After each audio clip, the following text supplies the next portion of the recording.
mission is to give you some things to look for, the things that we'll be looking for to achieve out of the mission.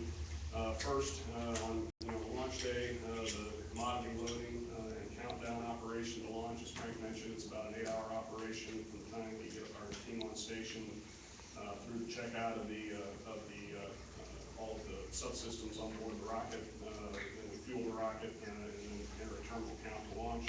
That'll all be conducted as it would be on demonstration mission.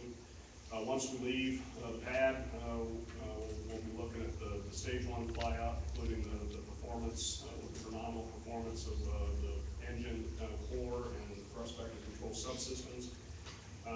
After stage 1 burns out, about 4 minutes after ignition, we will separate the stage. It's actually a series of separation events where we'll separate the first stage, we'll separate the fairing, and we'll separate the inner stage that holds the second stage to the first stage, ignite the second stage, it'll fly, we'll look at its performance as well as the performance of its thrust vector control system, and then once we're in orbit, we will separate the payload. So that's kind of it in a nutshell. If we could go to the next chart, just a few, I guess, important facts about the mission. It is an Antares 110 configuration. That's our standard first stage, a Castor 30 second stage, and then the no third stage. It is, as mentioned, a 3,800 kilogram Cygnus payload simulator flying out of Mars Pad 0A. Wallops is obviously the lead range. Launch date tomorrow, and our launch window currently is 5 p.m. to 8 p.m. local.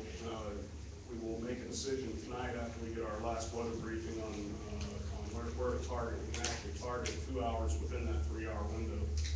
So the decision tonight will be made as far as where we're going to go. Unless I see something that surprises me in the weather briefing coming up, my guess is we'll be going to the front end of that target at 5 o'clock liftoff.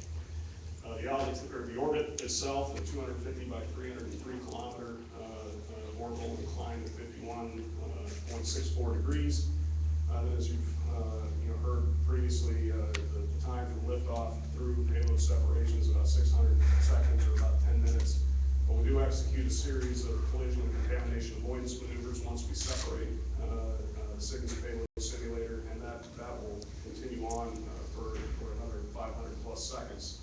But essentially, that'll take us to our nominal end of mission around 1124 seconds. If you go to the next chart.